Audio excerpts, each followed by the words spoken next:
Hey, this is Justin from BreakIntoCRE.com, and in today's video, we're going to talk about how to ask for advice in commercial real estate. So if you're trying to reach out to industry veterans to get their advice and want to make sure that you're crafting your message in the right way, make sure to stick around for this video.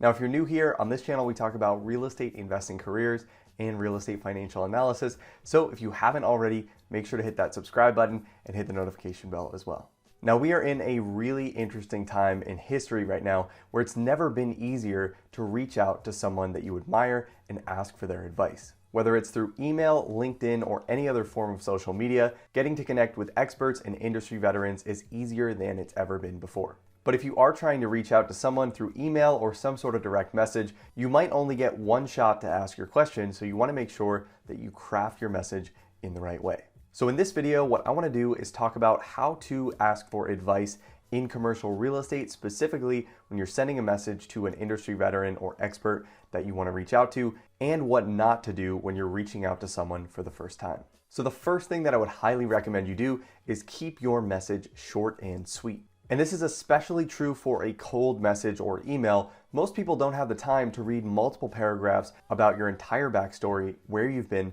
and the different certifications that you have. That's not to say that a small amount of backstory isn't helpful, but if it's going to take someone 10 minutes to read your message in the first place, it's much more likely that the note that you send is going to end up directly in that person's trash.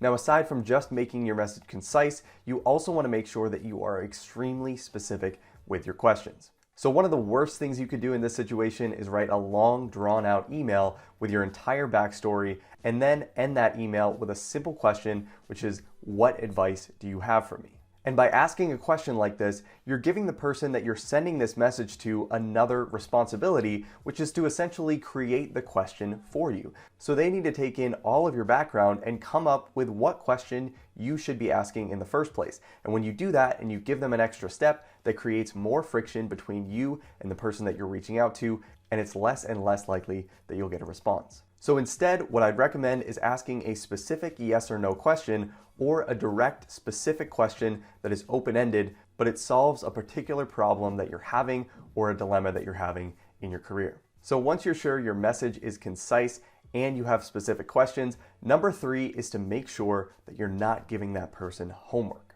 And what I mean by that is that one of the best ways to frustrate someone is to give them additional work by including an attachment in your email or giving them an external link to click on and look through a website. So imagine you're extremely busy and you have a million things going on in your career and your personal life, and someone you've never met before sends you a long email and then ends that email with, "Here is my resume for your review."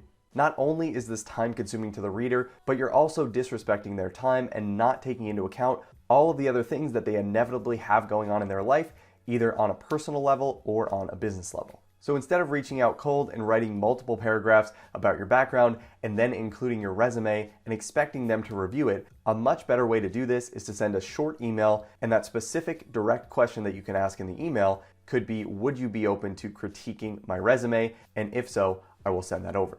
That puts the ball back in the court of the person that you're reaching out to in the first place and gives them control over whether or not they receive your resume in the first place. This also shows a lot more respect for that person's time, since you know they're busy and you know they may not be able to help you with this specific request. So overall, when you're reaching out to a new connection for the first time, make sure that your message is short, concise, clear, specific, and it's respectful of that person's time.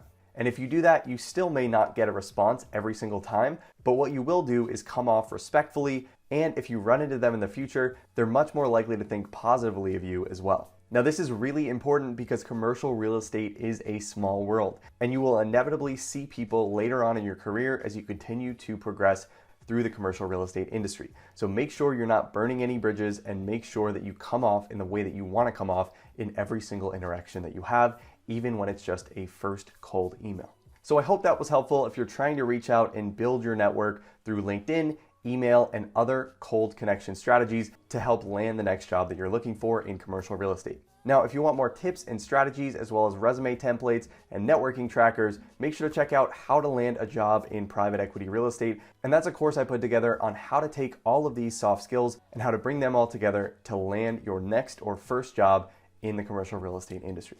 Now, if you like this video and want to see more videos like this, make sure to let me know by hitting the like button, subscribe to the channel, and share this with anyone else who might find this helpful.